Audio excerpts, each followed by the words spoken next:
Okay, so recap tayo, no? Last week, natutunan natin na kapag nag-provide ng Lord sa atin, hindi lang sapat, kung hindi sobra-sobra. At yung pagiging sobra-sobra, may kahilan. Para pagpalain natin yung mga naglilingkod din sa atin. Tinuturo ni Jesus na ang kanyang mga lingkod ay karapat-dapat lang na mabless sa pamamagitan ng pinaglilingkuran nila. Kaya huwag kayong matatakot maglingkod. No? Masarap maglingkod sa Lord kasi napapatunayan mo yung kanyang mga salita. Today naman, tignan natin. No? Sabi ng title ng ating sermon today is Jesus is all we need. No? Si Jesus lang ang kailangan natin sa ating buhay. Tignan natin yung story ng pagtawid ulit ng mga alagad sa lawa. Very popular din tong story na to, no? Kaya tignan natin kung matututunan natin dito.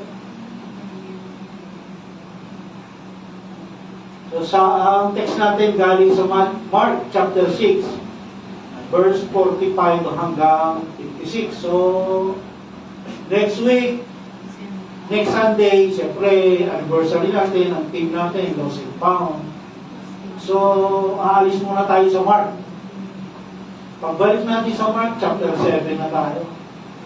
Kaya mapalad yung Mark 1, verse 1, nandito hanggang ngayon. Kasi nasundan nila yung gospel.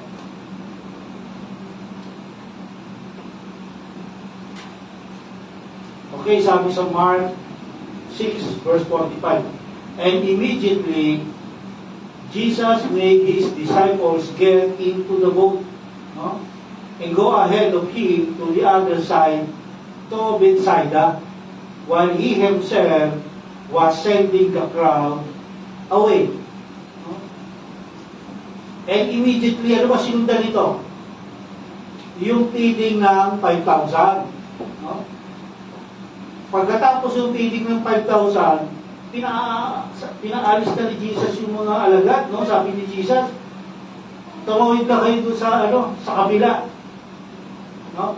Tingnan natin, ang target nilang lugar, Bethsaida. Tingnan natin kung saan sila mapupunta mamaya. No? Ito yung kasunod na pangyayari ng feeding. No? Ilan yung tinakain? 15K, more or less. 15,000 more or less, no? Pagka binasa mo yan sa Bible, sabi, sa scripture, sabi, feeding of the 5,000. Yung 5,000 na yun, lalaki lang. Wala pa yung bata, babae ron. So, mapapansin natin, nagmamadali si Jesus. Immediately, sabi, kung sinabing binabasa mo immediately, no? Sa Tagalog, agad. No? So, isipin nagmamadali si Jesus na paalisin yung mga alagad. Bakit kaya? No? Bakit? Dapat, pag nagbabasa tayo ng scripture, ganon, no? Pag kailangan titingnan natin maigi yung construction ng verse. Paano, kung yung ba ay question mark, yung ba ay kagaya nito, nagmamadali si Jesus. Bakit? Kasi pagkatapos ng feeding, sa ibang gospel, mababasa natin, gusto si Jesus gawing hari ng mga tao, ng mga pinakain niya. Gusto siyang gawing hari. Kasi naalala ng mga tao yung Deuteronomy 18. Babasahin natin. Deuteronomy chapter 18 verse 16 hanggang 18, no? Ito ang kasagutan sa hiling ninyo kay Yahweh nang kayo'y nagkakatipon sa Sinai, no? Ang sabi ninyo, huwag mo nang iparinig pang muli sa amin ang tinig ni Yahweh, ni ipakita ang kakilakilabot na apoy na ito, sapagkat tiyak na mamamatay kami. Sinabi naman niya sa akin, tama ang sabi nila. Kaya mula sa kanila, pipili ako para sa kanila ng isang propeta katulad mo. No? Sasabihin ko sa kanya ang aking kalooban at siya ang magsasabi nito sa mga tao. No? Si Jesus yung tinutukoy dito. Pero ang pagkakaintindi nitong mga Israelita, itong propeta na to, itong Messiah na to, political. No, kasi under oppression sila ng Roman. Kaya akala nila yung Messiah, ililigtas sila sa oppression, hindi sa kasalanan. No? Ang purpose ni Jesus as Messiah, si Jesus Messiah, tagapagligtas. No? Pero ililigtas niya ang tao sa kasalanan, hindi sa oppression. Kaya gusto ng mga tao gawin siyang hari. Sa ibang gospel, mababasa natin yun. Sa John, sa book of John, mababasa natin yun. No? Na gusto siyang gawin hari. No? Gusto siyang, kumbaga, magpi-people's power sila, tapos si Jesus yung gagawin nilang hari. Eh, sino ba hari ng time na to? Si Herod, di ba? Nabasa natin nung nakaraang 2 sermons ago. Si Herod, no? Patatalsikin nila si Herod, si Jesus ang ilalagay. Kaya si Jesus, gusto niyang paalisin yung mga alagad. No? Kasi yung mga alagad, nai-influensyahan ng tao. Isipin mo, 15,000 yung mga tao, nagkasundo sila. Gawin na nating hari yan si Jesus. Siya na yung inaantay natin. No? Yung mga alagad, nai-influensyahan na rin. No? Ayaw nilang umalis din. Gusto nila. Ganun na rin ang gusto nila, ilagay sa pwesto si Jesus. No? Kaya sabi ni Jesus, umalis na kayo. No? Pumunta na kayo ng Bethsaida. So yung mga alagad sumunod kay Jesus. Sumunod siya. Naiwan si Jesus, siya yung nagpa-alis sa mga tao. Pero pag sabi niya sa mga alagad, umalis na kayo, ako na bahala sa mga tao. Inaalis na yung mga tao. Verse 46, and after bidding them farewell, he left for the mountain to pray. No? So, nung malis na yung mga tao, umakyat si Jesus sa bundok para manalangin. No? Yung prayer life ni Jesus, makikita natin kung kapag nanalangin siya, umakyat siya sa bundok. Yung iba, ginaya ito, no? May mga prayer mountain tayo dito sa Pilipinas, no? Pero may purpose, bakit pupunta si Jesus sa bundok? Hindi dahil mataas, no? Yung iba, nagtayo ng prayer mountain, nagtayo ng dasalan sa bundok. Walang pinag-iba yung magdasal ka sa bundok, magdasal ka sa kwarto mo. The same. Si Jesus kaya siya pupunta ron kasi isolated yung area. Gusto niya, yung focus niya, pag nakikipag-communion siya sa Ama, gusto niya yung focus niya sa Ama talaga. At sa tuwing aakyat si Jesus sa bundok para mag-pray, kasunod doon major demonstration ng kanyang identity. Ipagpapakilala niya o major lesson na magtuturo siya sa mga alagad. No? So, ibig sabihin, dahil nag-pray na naman siya sa bundok, meron siyang ituturo sa mga alagad. No? Tanong, ano kaya yun? No? Ano kaya yun?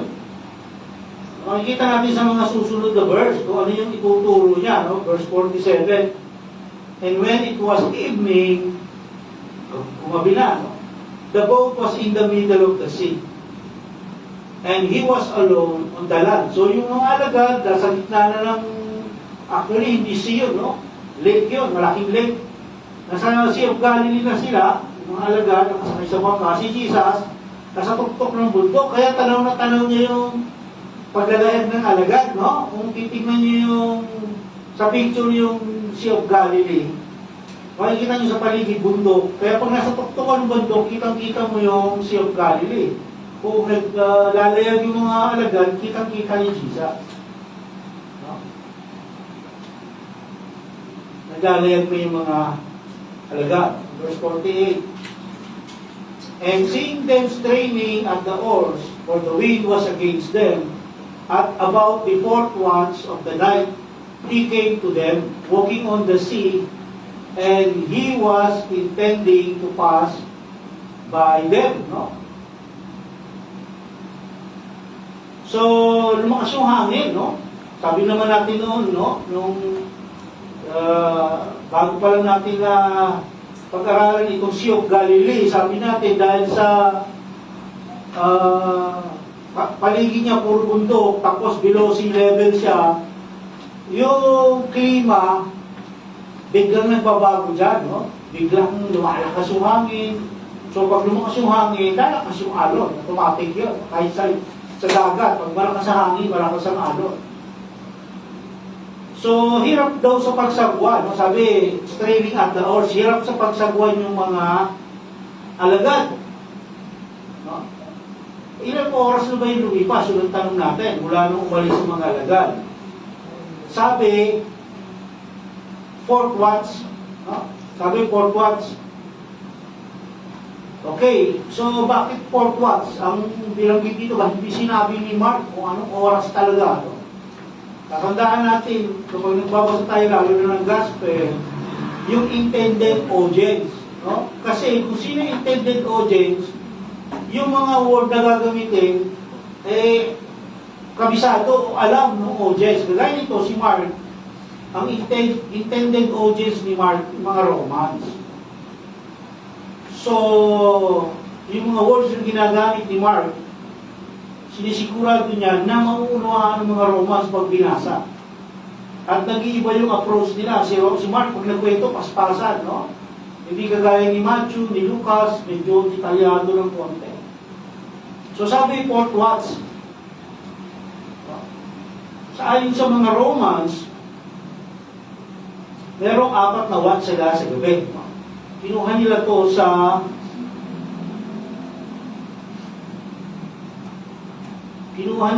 mga Roman soldiers, no, na nagbabantay sa gabi. Meron silang 4th watch. 4 watches. No, kaya merong denomination ng 4th watch eh.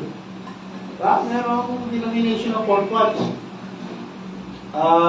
Okay. So, ayon sa mga Roman soldiers, yung first watch, evening. No, evening. So, umalis sila evening, di ba? So, first watch, nung umalis yung mga alagad. Anong oras yun? 6 to 9. Yun yung first watch. Ang ibig sabihin ng evening. Second watch, midnight. No? Midnight, 9 to 12. No? 9 to 12. Midnight. Third watch, cock crowing. No? Yung pagtilawak ng manok. Anong oras yun? 12 to 3. And then, 4th watch, morning, daling araw, 3 to 6. Okay, so yun yung 4 na watch. No? Sabi dito sa verse 48, 4th watch na. So, madaling araw na, umalis yung mga alagad gabi. Madaling araw na, nung nakita sila ni Jesus na nag-i-struggle sila sa alon, no? So, ibig sabihin, more or less, mga 9 hours na silang naglalayag, no? Tandaan natin, no? Yung nakaraang story natin, ano yung ginawa ng mga alagad? Nag-ministry sila. Pagbalik nila kay Jesus, pupunta sila sa bundok para magpahinga, pero hindi sila nakapagpahinga. Anong ginawa ng mga alagad? Nagpakain ng 15,000. No? Tapos ngayon, naglalayag naman na kontra sa hangin o sa alon. So, i-imagine natin na yung mga alagad sa mga oras na to, exhausted na sila. Sobrang pagod na nila. Sabihin mo, pagkatapos silang mag-ministry o humayo, pagbalik nila, dinala sila ni Jesus sa bundok para makapagpahinga sana. Kaso pagdating nila ito, sumunod yung mga tao. Sabi sa magpahinga yung mga alagad, nagpakain. 15,000, oras ang binilang doon. Akyat panahon sa bundok, gano'ng kahirap yun. Tapos ngayon naman, lumalaban sa alon. No? Kaya, makikita natin, struggle talaga yung mga alagad. Yung event na nangyayari ngayon, parang yung event doon sa chapter 4, di ba? Yung pinag-aralan natin. Yung natutulog si Jesus sa likod ng bangka. Di ba? Parang ganun din, no? Kaya lang, this time, hindi nila kasama si Jesus. Yun ang pinagkaiba. No, kasama nila si Jesus, ano itinuro sa kanila ni Jesus noon? Faith. No? Faith. Kasama niyo ako. So, have faith, no? So dito, ano naman ang tinuturo ni Jesus? Ngayong absent naman siya.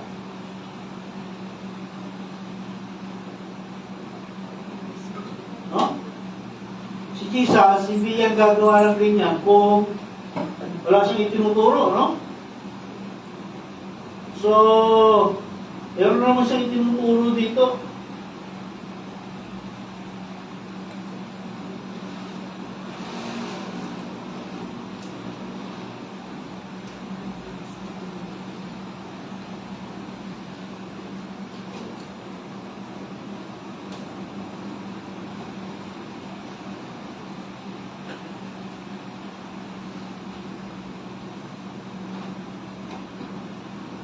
So may tinuturo na naman si Jesus sa mga alagad, no?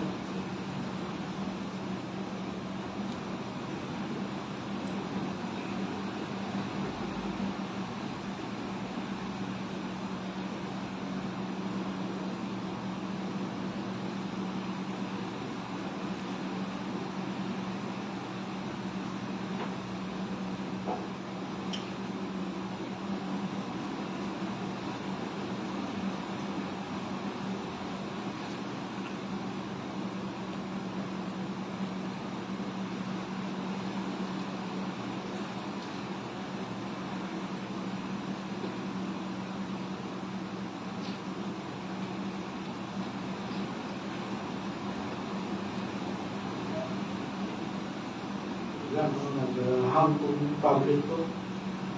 Naghahanap na ng kapalit.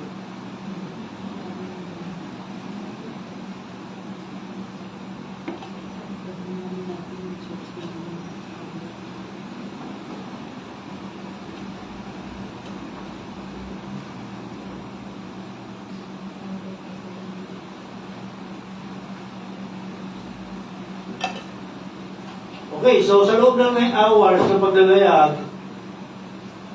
paglalayag ng mga alagad, nakikita sila ni Jesus, no? Yung struggle nila. Alam at nakikita ni Jesus yun, kasi nga nakaano siya sa bundok eh. Binimamasdan niya sila habang naglayag sila. Alam ni Jesus yung kondisyon ng mga alagad. Yung sitwasyon nila, alam ni Jesus. No? Sa buhay ng nating mga mananampalataya, ganun din. No? Ganun din. Alam ng Diyos yung ating kalagayan. Aware ang Diyos sa ating situation. Yung mga bagyo sa buhay natin, alam ng Lord lahat yan. Pero hinaalaw niya yan, no? Pinababayaan lang ng Lord. Bakit kaya? Inaalaw niya na daanan natin yung bagyo. Kung isa, akala natin nag-iisa lang tayo, no? Tulad ng sitwasyon ng mga alagad na to. Nung kasama nila si Jesus, matindi yung panic nila. Lalo na siguro ngayon, hindi nila kasama si Jesus. No? Mas matindi yung panic nila ngayon. So tayo ganun din, no? Minsan akala natin, nag-iisa lang tayo, pero ang totoo, kasama natin si Jesus sa buhay natin. Promise niya yun. Hindi niya tayo iiwan. Nakamasid lang siya. Hinahayaan ka lang niya, no? Umisan kasi, mali yung interpretation natin, no? Sinabing kasama natin si Jesus, na dapat hindi ka makakaranas ng problema, hindi ka makakaranas ng struggles, no? Walang temptations, hindi ganun yun, no? Hindi ganun ang pagiging mananampalataya, hindi ganun ang buhay ng isang Kristiyano. No? Yung mga struggles, trials, inaalaw ng Lord yan, no? Inaalaw ng Lord yan, kasi yan yung nag-re-refine o nagpapadalisay sa atin. Kung walang struggles, walang trials, hindi tayo magiging pure. No, yan yung way ng Lord para maging pure tayo. At gusto ng Lord, makita natin siya sa gitna ng struggle. No? Gusto ng Lord, maalala natin siya sa gitna ng mga trials. No? Yun ang purpose.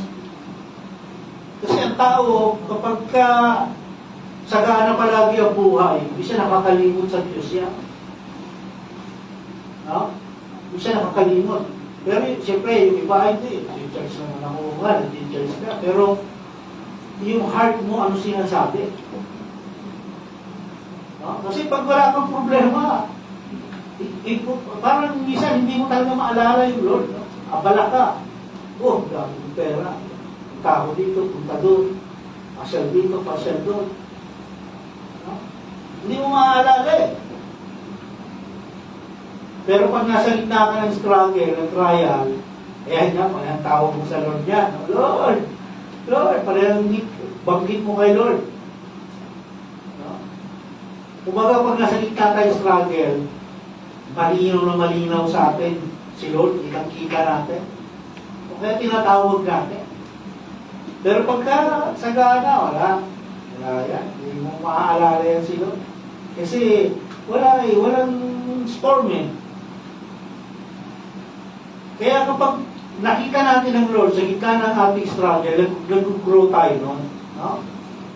Nag-grow tayo in faith. No? Nagmamature ang isang mananampalataya. No? Yung mga followers ni Jesus, nagmamature. Kaya nga sabi ni James, no, si Santiago, sa James chapter 1, verse 2 to 4, sabi niya, consider it joy when you encounter various trials. Consider it joy. Kasi, ano sabi? Anong bunga ng joy? James, Santiago, chapter 1, verse 2 hanggang 4. Sabi dito, mga kapatid, magalak kayo kapag kayo dumaranas ng iba't ibang uri ng pagsubok.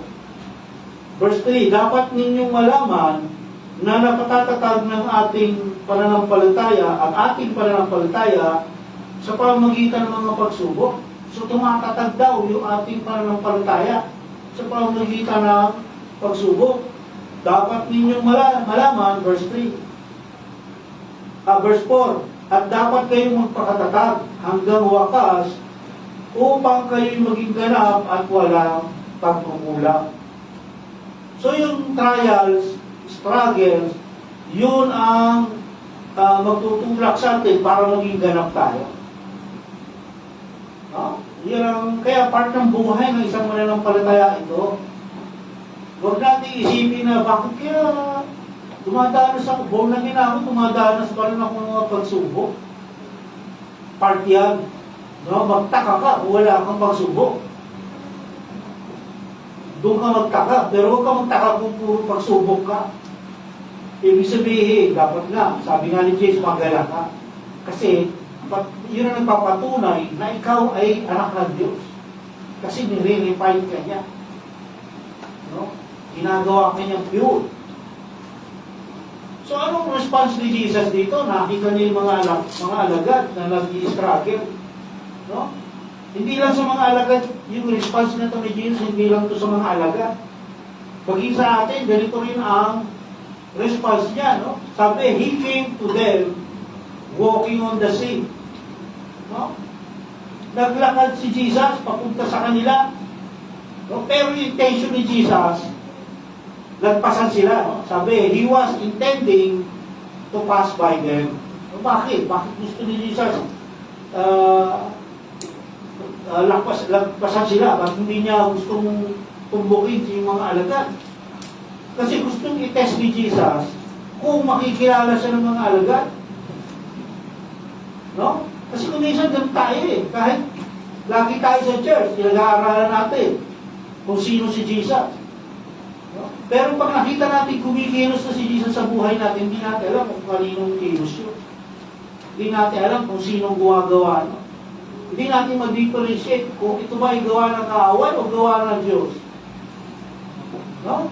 Minsan ganun, no? Kasi kung minsan ang kaaway, pwede rin gumawa ng maganda yan, no? Hindi mabuti, ano maganda? At tingin natin maganda. Yung pala, mapapahamak ka ron. Akala natin, di ba, pinag-aralan natin noon niya, na yung pamain, kaya kinakagat ng isda yan, kasi akala ng isda, maganda yun para sa kanya, kaya kinakagat niya.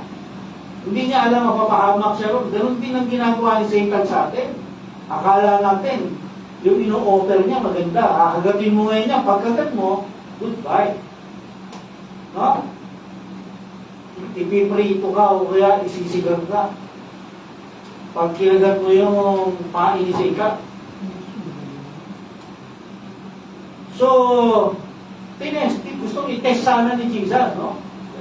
Kung makikilala siya ng mga alagad. Gusto niya maalala ng mga alagad yung kanyang pagiging sovereign niya. Gusto niya maalala ng mga alagad na, di ba, sabi nga natin, parang repeat,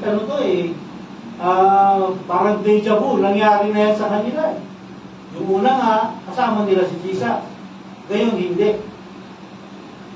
No?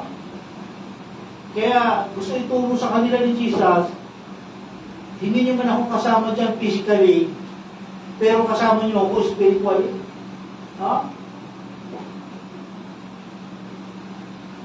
Kaya huwag kayong magpanik. No? Papaalala ni Jesus yung nangyari sa kanila noon. Di ba nagpanik kayo noon? Ano sabi ko? Huwag kayong magpanik. Manampalataya kayo. No? Ang Lord madalas gano'n. No? Minsan nakala natin, dumating na naman sa akin itong ganitong klaseng problema. No? Dumating na naman sa akin yung ganitong pagsubok. Kasi pinaalalahanan ka ng Lord. No? Naalalahanan ka na, kasi iniisip ko, imposible yan. Walang imposible sa Lord. No? Kaya si Sarah, nung ngingiti-ngiti siya sa loob ng tent, kinausap siya ng Lord, ba't ka humingiti? Nagsinungaling ka, hindi ako humingiti. Hindi ako tumatawa, nagsinungaling pa si Sarah. Akala, biro mo, sinungaling ka sa harap ng Diyos. Sabi ni Sarah, hindi ako humingiti. Meron bang imposible sa Diyos? Sabi, may mahirap ba sa Diyos? Tinanong siya ng Diyos eh. Diba? Ganun kasi ang tao eh. Minsan iniisip ng tao, parang imposible ito ah. Parang hindi po pwede ito, kailangan ganito gawin ko. Itong kalooban ng Lord eh. Hindi, ayaw ko yan, kasi parang imposible yan. Minsan nagkakaroon tayo ng struggle para mapatunayan natin na walang imposible sa Diyos. Para hindi tayo gagawa ng hakbang labas doon sa path na binigay niya. Kasi ang Lord, binibigyan tayo ng daanan niya. Ito yung daanan binigay ko sa'yo. Parang yung mga athlete, no, nakapanood na ba kayo? Yung sa oval na gano'n. Yung mga guhit yun, pag tumakbo yung mga athlete, hindi yan pwedeng lumagpas doon sa guhit. Kung saan yung guhit mo, doon ka lang. So ang Lord, gano'n din. No, binibigyan tayo ng guhit noon. Pag lumakad tayo, doon lang sa guhit na yon. Pag lumagpas ka dyan, ano ka? Disqualified. No? Kaya kung minsan, ganun tayo, gumagawa tayo outside God's will, no? Hindi tayo nagtitiwala sa Lord, no? Kasi doon nasusubok yung ating, yung ating faith. Isa sasabihin natin, malakas ang faith ko. Subuhin ka ngayon ni Lord. Ganun, malakas ang faith mo. Meron na tayong mga nakitang ganyan, no? Na hindi niya intention na magmalaki. Pero sabi niya, siguro, lahat ng problema, binalas mo na, wala na siguro problema makakapagpabagsak sa akin.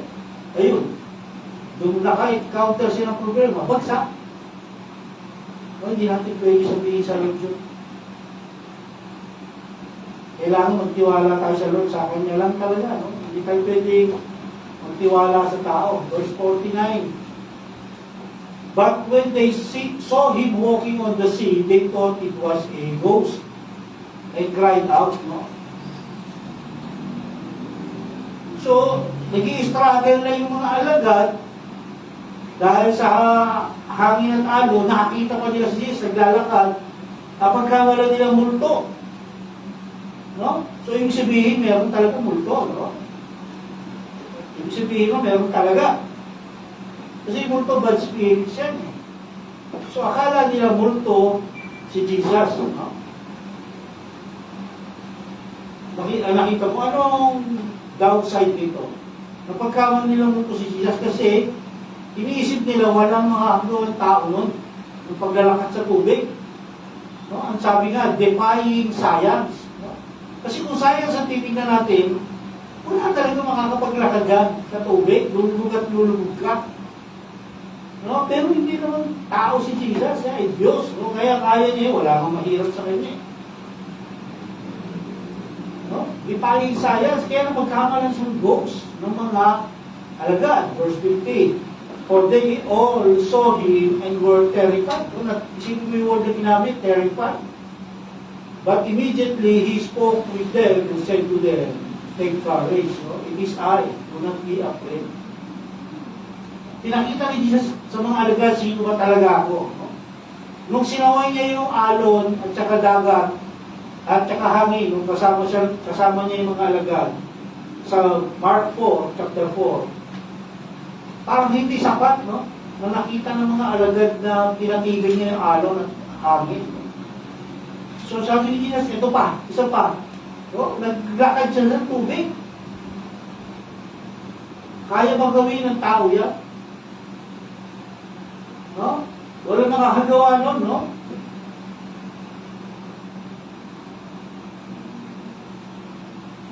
Kaya, di ba, bakit gusto ipakita ni Jesus yung pagka-sovereign niya, pagka-Diyos niya? Kasi nga, di ba, bago niya pinaalis, yung mga alagad, nahihikayat na sa ibang tao, na si Jesus nga ay prophet. Yung Messiah na ililigtas sila sa Roma, sa mga Roman, sa pagkasapot ng Roman sa kanila. So, ikinokorek ni Jesus yung kanilang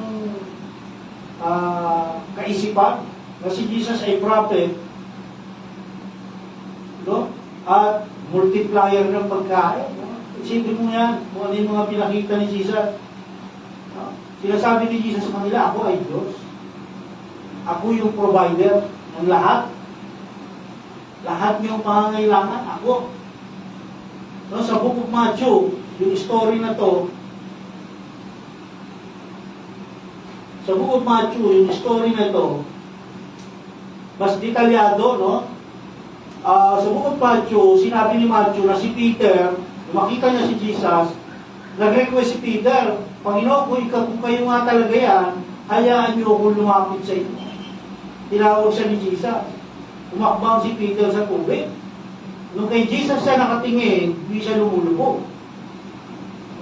Pero, gaya nga ng ginagawa ni Satan, yung distraction ng mundo, nakita tumingin si Peter sa paligid niya, nakita niya yung malalaking alon, yung hangin.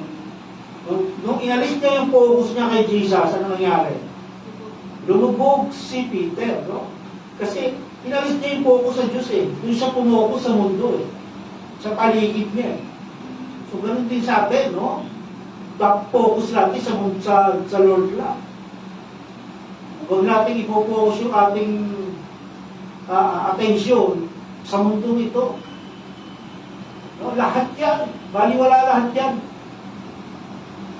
Kaya kung minsan, yung mga tao na yung nadidepress sila. Bakit gano'n? Tinanganak kami mahirap. Mamamatay kami, mahirap pa rin. Kung may mga kilala nga ako, sabi nila, masama daw kasalanan daw pag mamatay ng mahirap eh. Kasi yung mga tao na ganyan, nakapokus yan sa mundo, hindi nakapokus sa Lord. Pero kung sa Lord ka nakapokus, malala mo may nag-aantay sa'yo. Huwag mong anihin yan, huwag kang manghinayang dyan, huwag mong gawing goal yan. May nag-aantay sa'yo. Ako nga yung provider eh. Mas maganda dyan yung nag-aantay sa atin kaysa sa mundo ito. Lahat yan. Yung mga cellphone nyo na yan, isa, 2 taon maluluma yan, pero yung ibibigay sa atin ang Lord. Eternally yun.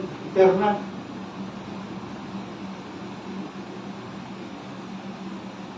Gaya ni Peter, Inalis niya yung mata niya sa provider, bubog siya.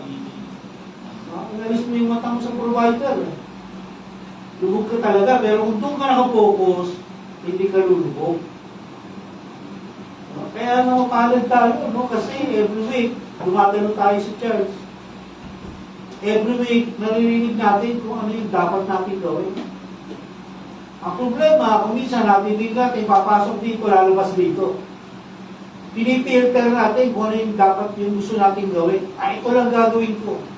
Yung sermon last week, hindi ko gagawin, ayaw ko yun. Hindi pwede. Lahat yan. Kaya natin narinig yan, itong mga ganitong sermon, para gamitin natin, para i-apply natin sa ating buhay. No?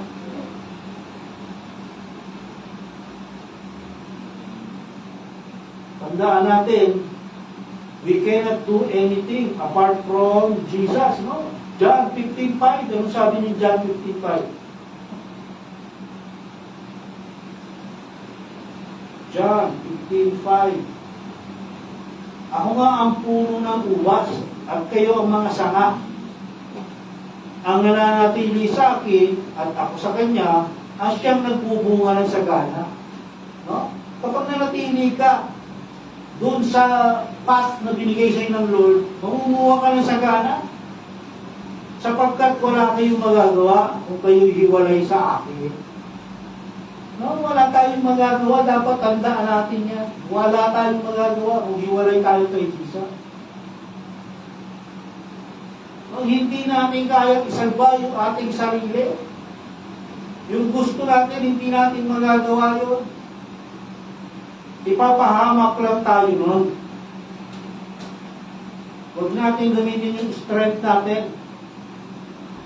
Kung hindi mag-prepare tayo, dapat ang gagamitin natin yung kalooban ni Jesus, yung kalooban ng Diyos. No? Kagaya ng mga alagad, no? Nag-i-struggle sila, no? Sa pagsagwan, kasi salubong sila sa alon, salubong sila sa hangin. No? Ang tawag namin yung mga simang, slip, S-L-I-P. Kapag yung barko tumatakbo ng kontra sa alon at kontra sa hangin, slip yan. Bawa 200 nautical miles yung tatakbuhin mo, yung distansya na itatravel mo, lalagpas ka ron. No? Magiging 300 nautical miles yung biyahe mo. So may sleep na 100. Sleep ang tawag doon. Kaya kapag ginamit natin yung sarili nating strength, magkakaroon tayo ng sleep. No? Mag-prepare tayo. Kagaya ng mga alagad. No? Pag nag-fail, ano mangyayari? Sunod-sunod na yan. Pasok na yung fear. No? Yung fear pumapasok kasi umaasa tayo sa sarili natin lakas. Alam naman natin na meron tayong limitation. No? Kaya kapag inasahan natin yung sarili natin, nagkakaroon tayo ng fear. Ang takot. Kasi alam mo, hanggang doon lang yung kakayanan mo. Pero kapag inasa mo yan sa Lord, hindi papasok ang fear dyan. Kasi alam mo yung Diyos natin, walang limit yan. No? Walang limit ang Lord. Kaya nga hindi pwede magsama yung fear at saka yung faith. No? Kung nakaraang sermon natin, no?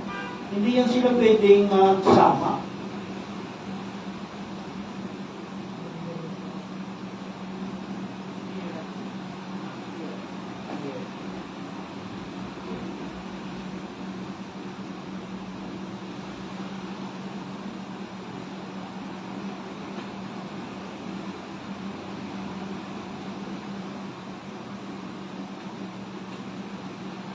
Okay, verse 51. Then he got into the boat with them. Nakilala na siya ng mga alagad. Sumakay na siya sa boat. And the wind stopped, and they were utterly amazed. Yun yung assurance natin, no? Na ang Lord lagi natin siyang kasama. At pagkasama natin siya, merong napakahalig sa lahat. At katibayan ang kasama natin ng Lord. Merong peace, no? Yung peace na hindi daw binibigay ng mundo ito. Yung peace na kahit anong situation nandun ka, meron kang peace, yun ang mahalaga. Kahit wala kang makain, meron kang peace. Kahit may sakit ka, meron kang peace. Ang yun ang napakahalaga sa lahat. Hindi dito ayaw may peace. Wala tayo, gusto natin peace. Kahit mga bansa nga, gusto ng mga bansa, peace eh. O kaya yung binibigay ng Lord, iba, kaysa ibinibigay ng mundo ito. Yung mundo ito, yung peace, bibigyan ka ng pera, peace ka nga. Kapag naubos yung pera, wala nang peace. O kaya yung ibibigay ng Lord sa iyo, eh may pera kang wala ka, ano ang sitwasyon mo, meron kang peace. Yun ang mahalaga. No? Kaya nga sabi ni Jesus, yung peace na ibibigay ko sa inyo, hindi kaya ibigay ng mundo ito. Ano mang situation natin, meron tayong peace. Anong pagkakaiba nito? Doon sa unang pangyayari na kasama nila si Jesus. Parehas tumigil yung hangin at alon. No? Anong pagkakaiba? No? Sa una, sinaway ni Jesus yung hangin at yung alon. Dito wala nang saway-sawa. Wala na, hindi na nagsalita si Jesus. Pagsakay ni Jesus sa bangka, tigil lahat. Kalmado, peace. Kasi tala ni Jesus, peace eh. No? Kaya lang nagsalita si Jesus doon sa una kasi gusto niya ipakita na meron akong power over creation. No? Inaituro niya na yun. Kaya dito, pagsampa niya, peace. No? Ibig sabihin, tinuturo ni Jesus, dala ko yung peace. Ako nga ang provider eh. Lahat ako ang nagpo-provide. Peace, yung pangangailangan natin sa araw-araw, yung love, no? Yung joy, akin lahat galing yan. Kaya hindi niya na kinailangan magsalita ba kung saan tumigil yung hangin at yung alon. Matik, no?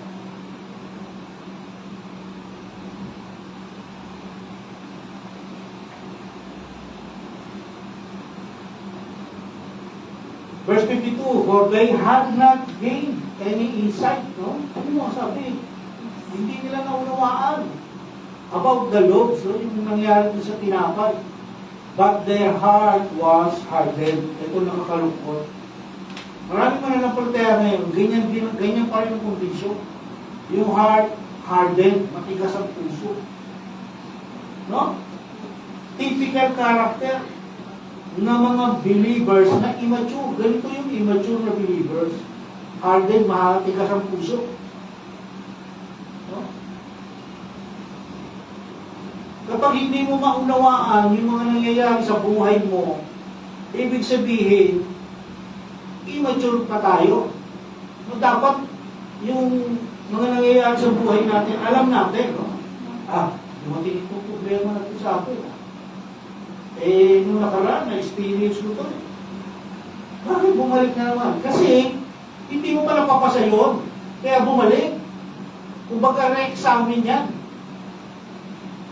No? Kumbaga, take 2 ka sa exam. Ay, hindi mo na naman naipasa.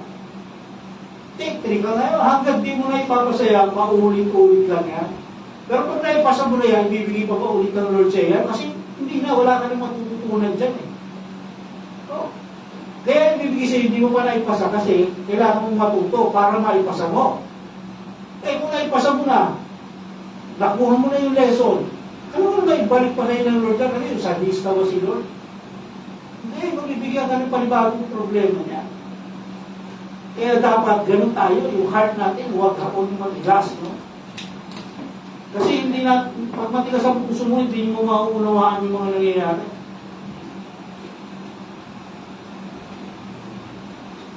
Kaya nga sila, tinesting sila no? Gaya niyang nangyari na yan sa kanila. Kasi, lesson, no? Lahat ng ginagawa ni Jesus na kasama yung mga alagad, may lesson yan. Hindi yan ano lang, yung magic-magic lang, miracle-miracle, hindi gano'n, no? May purpose. Kaya yung mga sinasabi ng iba na, miracle. Yung miracle, napakagaan ng meaning sa kanila. Na yung miracle, pagkaraniwang nangyayari, araw-araw. Hindi. Yung miracle, hindi basta-basta mangyayari yan. Mayroong purpose kung bakit mangyayari yan. Milagro. Nagkita tayo. Nagkita lang sila, pero sila hindi nagkita. Nagkita sila kung silag ng milagro.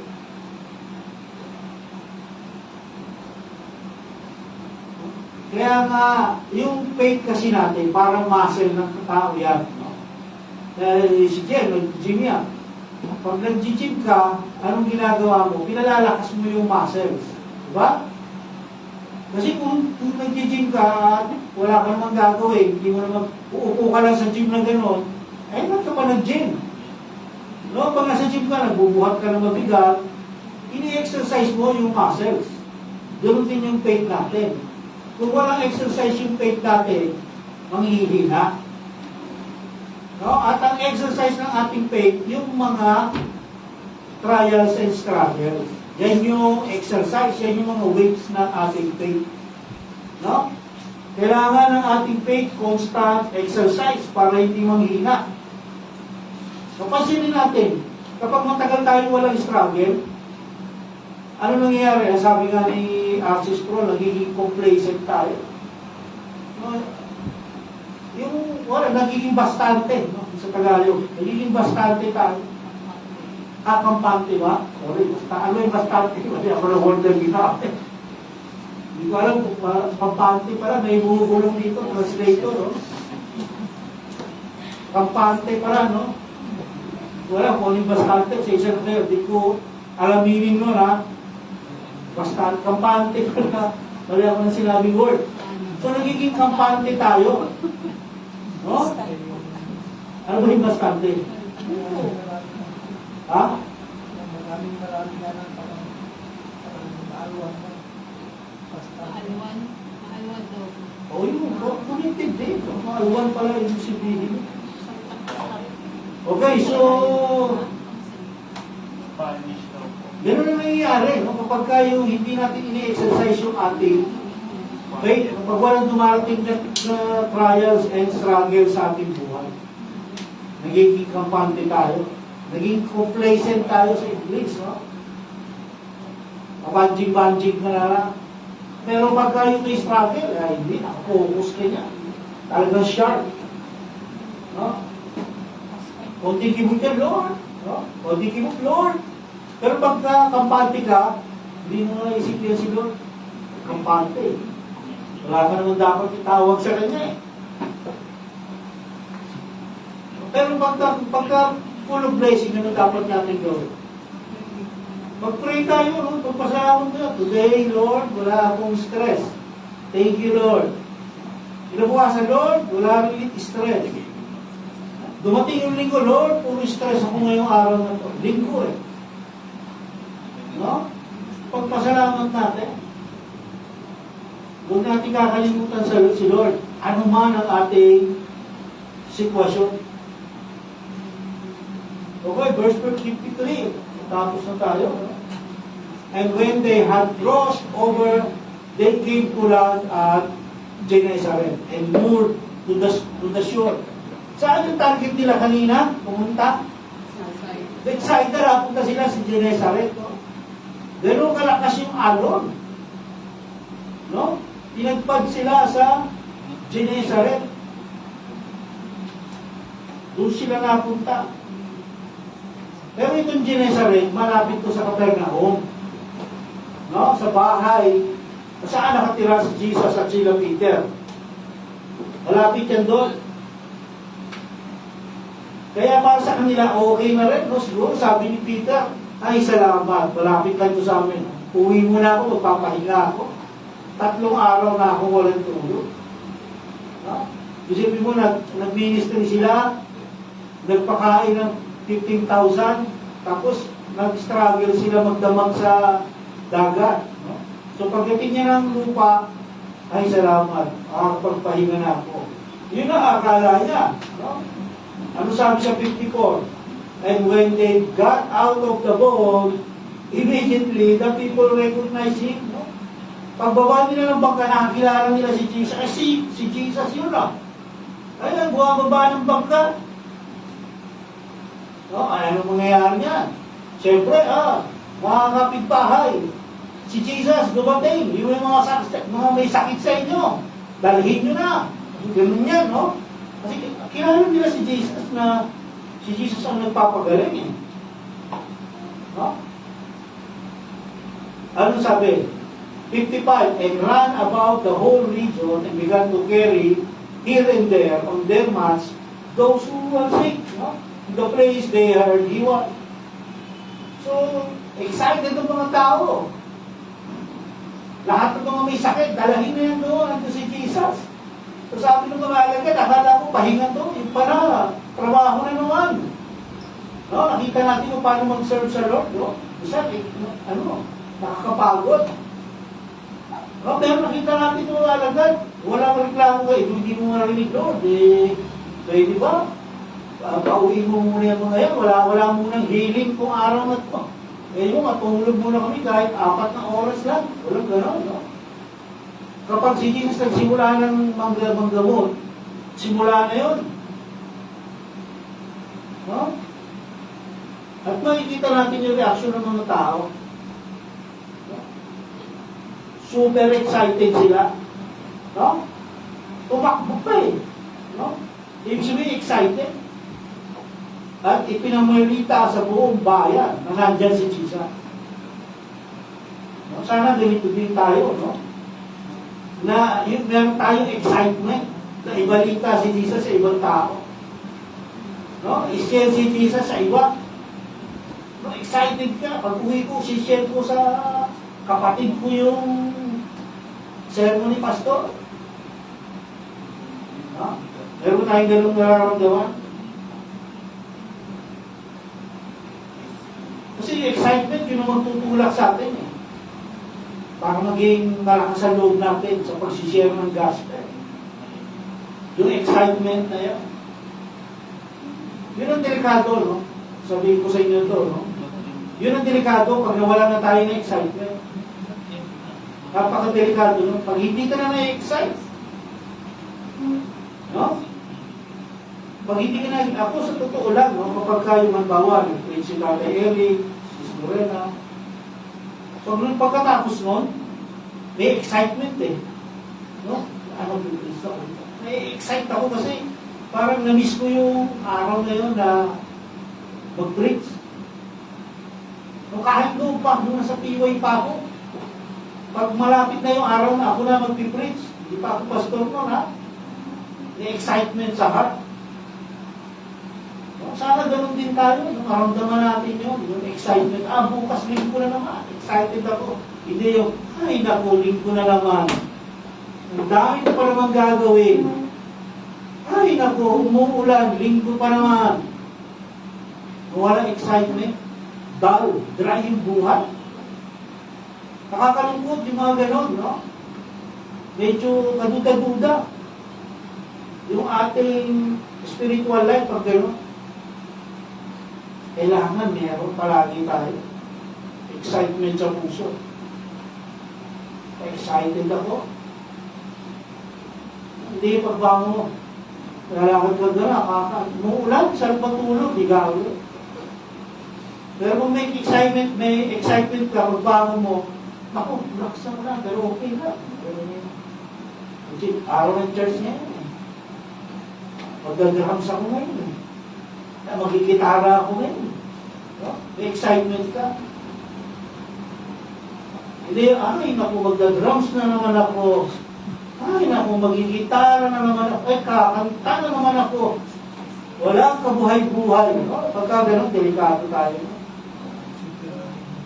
Kailangan meron tayo excitement sa ginagawa natin. Kasi hindi naman tayo nagsaserve sa tao. Hindi naman tayo nagsaserve sa Lord. Lahat yan, kwentado ni Lord. Kung may listahan si Lord, July 20, Song lead, Grace. Guitar, Lucas. Drums, Hannah. Lahat yan, no? Opening prayer, Lorena, testimony. Oh, dalawa na si Lucas, may testimony pa. Nakalista lahat yan, akala niyo ba? No? Hindi ka tayo sa tao. Pag ginawa mo ngayon, after 1 month, limot niya na yan. No? Limot niya na yan. Ako nga, after 1 month, hindi ko alam kung sino yung nag-opening sa inyo, kung sino yung nag-testimony, sino yung kumanta. Pero sa Lord, hindi. Lord, July 20, si Ate yan. Si Grace kumanta niya. July 30, si Siana yan. Exam, sino highest? Bagsak yan. Bagsak yan. Wala, ito, nangungopia lang yan. Akala nyo ba, hindi alam ni Lord yun, nangungopia kayo? Alam yan. Yun, tanong, sino yun? Wala tayong mahilihin sa Lord. Tandaan niyo yan. Kaya nga, kapag nag-serve tayo sa Lord, dapat meron tayong grateful heart, excited heart. No? Yan ang palatandaan natin. No? Last verse na. And whoever he was entering, and wherever he was entering villages or cities or countryside, they were laying the sick in the marketplaces, and pleading with him that they might just touch the fringe of his garment. And as many as touched it were being saved from their sickness. So, kahit saan siya pumunta, no? Sumusunod yung ano. Siguro sa atin ko, may inis ka eh. Diba? Ano ba yan? Diba? Pagpahingahin nyo naman kami. 3 araw na kami walang tulog. Pagpahingahin nyo naman kami, bukas naman. No? Pero si Jesus wala reklamo. No? Kasi yung compassion niya, yung habag niya sa tao. No? Tapos nakita niyo yung tao, nabalitaan nila yung ginawa nung babaeng dinudugo for 12 years. No? Ginaya nila, ginagaya nila, no? Hinahawakan nila yung laylayan ng damit ni Jesus para gumaling sila. No, nakita niyo paano kabilis kumalat yung message, no? Nung panahon nila. Ano ba yan? Wala pang text yan, ha? Walang TV, no? Walang computer. Ano lang yan? Verbally. Pasa-pasa lang yan. Yung gospel, ang katotohanan niyan, ganun din yan, no? Verbally lang yan, eh. Sinasabi nila sa mga tao. No? Yung mga tao, ang problema lang, yung mga tao kasi, kaya nila hinahanap si Jesus, gusto nilang pumaling. No? Yung motive nila, mali. No? Sabi nga kahapon kagabi, nung nanonood kami yung Shepherd's Conference, no? Sabi ni R.C. Sproul, yung love ng Lord, hindi yan unconditional. Sabi niya, yung mga unbeliever, meron tayong tinatawag na common grace. O grace, ano ba isa ng word na ginamit niya? Kalimutan ko eh. May love siyang ginamit ng word, nakalimutan ko. Yung common grace, may tawag siya ron, love din. Na pinagagaling niya yung mga unbeliever.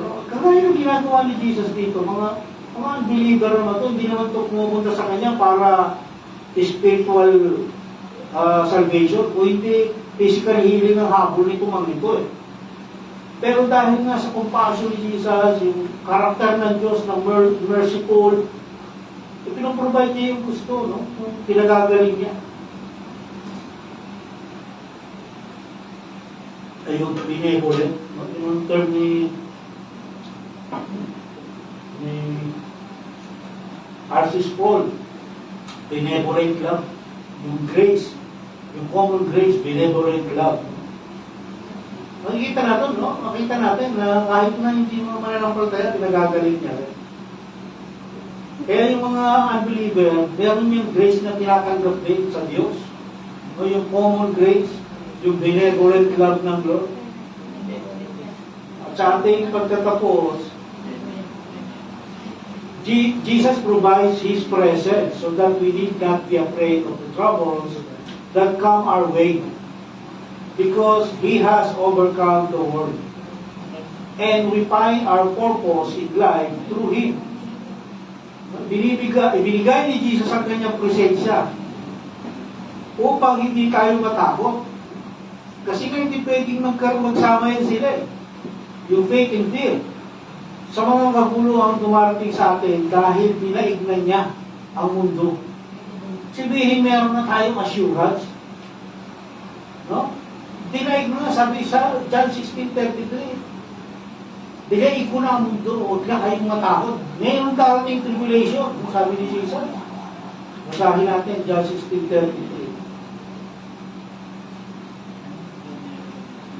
Sabi, in this world, sabi ni Jesus, sinabi ko ito sa inyo upang kayo magkaroon ng kapayapaan sa pakikipag-isa sa atin. Pag nakipag-isa tayo kay Jesus, magkakaroon tayo ng kapayapaan.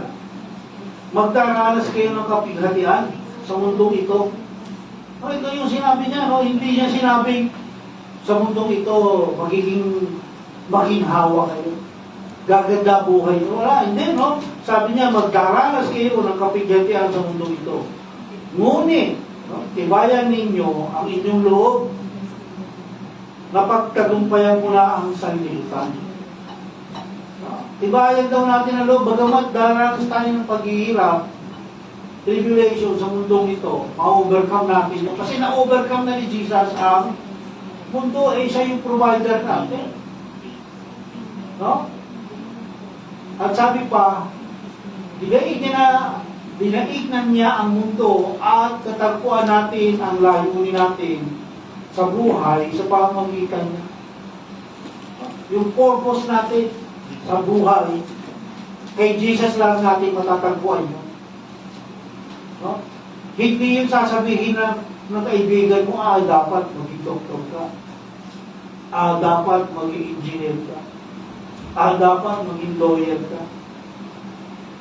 Hindi yun. Kay Jesus lang natin matatagpuan yun. Yung, ano yung purpose natin sa buhay. Kay Jesus lang. Kasi ang tao, kadalasan, ano ang fear ng tao? Number one, death. No? Takot ng tao mamatay. Number one fear ng tao yan, death. No, kaya nga yung mga healthcare, yung mga magagandang business. Yung healthcare, hospital. Sa hospital, sakit mo, lagnat lang, kailangan magpa-admit ka. No? Halo na dito sa hospital na ito, sa gentry ito. Lagnat lang sakit mo yan, sabihin, magpa-compile ka. Kasi, yung kita nila, tao kasi takot, mamatay. No, pag sinabi mo, kailangan mo magpakakumpay. No? Kahit wala naman, kaya dapat talaga second opinion lagi, no? Takot mamatay, takot mawala yung yaman. Nung iba ayaw mamatay kasi paano na yung kayamanan ko, pinaghirapan ko yan. No? Paano na? Mawawala yung yaman ko, uurin lang ng iba yan. Ayun na eh. No? Ginugol mo yung buhay mo para sa kayamanan na yan. At the end, kukunin lang ng iba yan, pag namatay ka na. Hindi mo nang madala yan kung saan kapupun sa impyerno. Hindi walang silbi yan. Gagawin gatong yan doon. Dahil puro apoy doon. No? Ano pa? Takot mawala yung mga mahal sa buhay. No, lalo na ang magulang, number one. Takot ka kapag yung may sakit yung mga anak. Kasi sa mga fear ng mga magulang, yung anak. No? Lalo na yung takot sa buhay mo mismo, sa sarili mo. No? Takot ka sa sarili mo. Kasi gusto mo gawin yung best para sa sarili mo. Pero isang mananampalataya hindi dapat ganito. Kasi yung fear, sabi nga nila, fear is unbelief in disguise. No, pag may fear ka, meron kang unbelief. There's no way na meron kang faith. Dahil hindi nga yan sila pwede magsama. No? Kasi tayo mga mananampalataya, alam natin kung saan tayo pupunta eh. Alam natin kung saan yung ating final destination at maganda ron. No? Kaya hindi tayo dapat matakot. Ano sabi ng mga kaibigan ni Pastor John MacArthur, no? Nung mamatay si John MacArthur, nalulungkot kami kasi hindi na namin siya makikita. Pero kami nagagala kasi alam namin kasama niya na ang Lord. So, dapat yun ang talidad natin bilang mananampalataya. No? Yung mga unbeliever lang ang dapat matakot kasi nakakatakot yung sasapitin nila. No? Hindi natin sila dinadjudge, pero yun ang totoo. Na yung pupuntahan nila ay nakakatakot. Kaya nga dapat gawin natin silang mission, no? Lalo na yung mga mahal natin sa buhay. Gawin natin silang mission. Huwag natin silang susukuan. Kung tutusin, no? Kung tutusin, hindi naman yung problema ang nagbibigay sa atin ng depression. No? Kapag depressed ang tao, hindi dahil doon sa problema. Ano nagbibigay ng depression sa tao? Fear, yung takot. No? Kahit may problema yung tao, kung wala naman isang takot, hindi yan magkakaroon ng depression. Pero nagkakaroon ng depression ng tao dahil sa fear. No? Fear, anxiety, depression. Doon yan papunta eh. Kaya mahalaga na makita natin si Jesus clearly.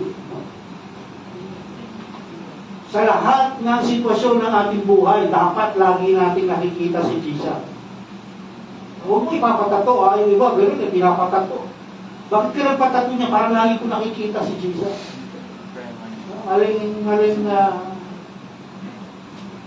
kaisipan, no? Ay bakit, yung iba sabi, bakit kayo merong cross dyan? Bakit kayo may cross? Na merong tao nakapako?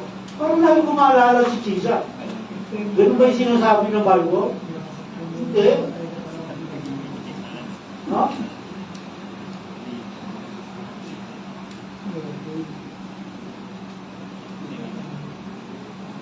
Kaya kung makikita lang natin si Jesus sa ating buhay, mawawala yung fear, no? Si Jesus yung solution para mawala yung fear. Si Jesus lang ang kailangan natin sa ating buhay. Kaya nga yung title natin, Jesus is all we need. Kasi si Jesus lang talaga yung kailangan natin. Si Jesus kasi sapat na at higit pa. No? Yung kinakanta nyo, si Jesus sapat na at higit pa. Okay?